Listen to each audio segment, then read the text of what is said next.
C'est Ali, français pour tout. Aujourd'hui, je vous fais une courte vidéo sur une leçon de l'argumentation, c'est-à-dire le verbe convaincre et persuader. Dans cette vidéo, on va voir la différence entre convaincre et persuader. On fait souvent l'erreur de confondre convaincre et persuader. Pourtant, un auteur peut convaincre sans persuader. Il peut persuader sans convaincre.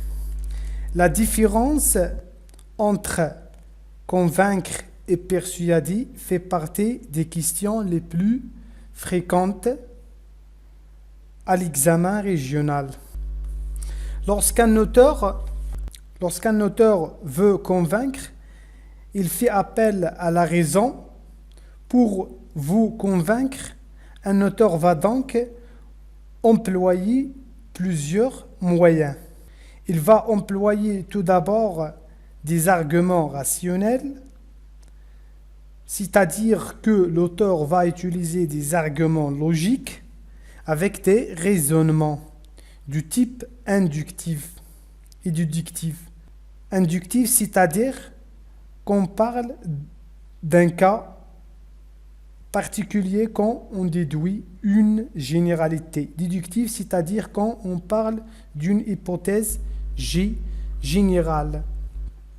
On passe maintenant au verbe persuader. Lorsqu'un auteur veut persuader, il fait appel au sentiment. Il va faire en vous une émotion. Donc, il ne vous fait pas adhérer à son point de vue en utilisant des arguments logiques, bien rationnels, mais il vous fait adhérer à son point de vue parce que il vous touche, il vous amuse ou vous émue, vous fait rire ou vous fait pleurer. Alors, quels sont les moyens qu'un auteur peut utiliser pour convaincre ou bien persuader une personne? On passe maintenant à quelques exemples. Si tu travailles bien, alors tu auras des bonnes notes. Si tu travailles bien, alors tu auras des bonnes notes. Ici, c'est un argument logique ou bien rationnel. Le travail bien travailler des bonnes notes. Et bien travailler, alors tu auras des bonnes notes. Alors c'est le connecteur logique. Lutter contre le tabagisme.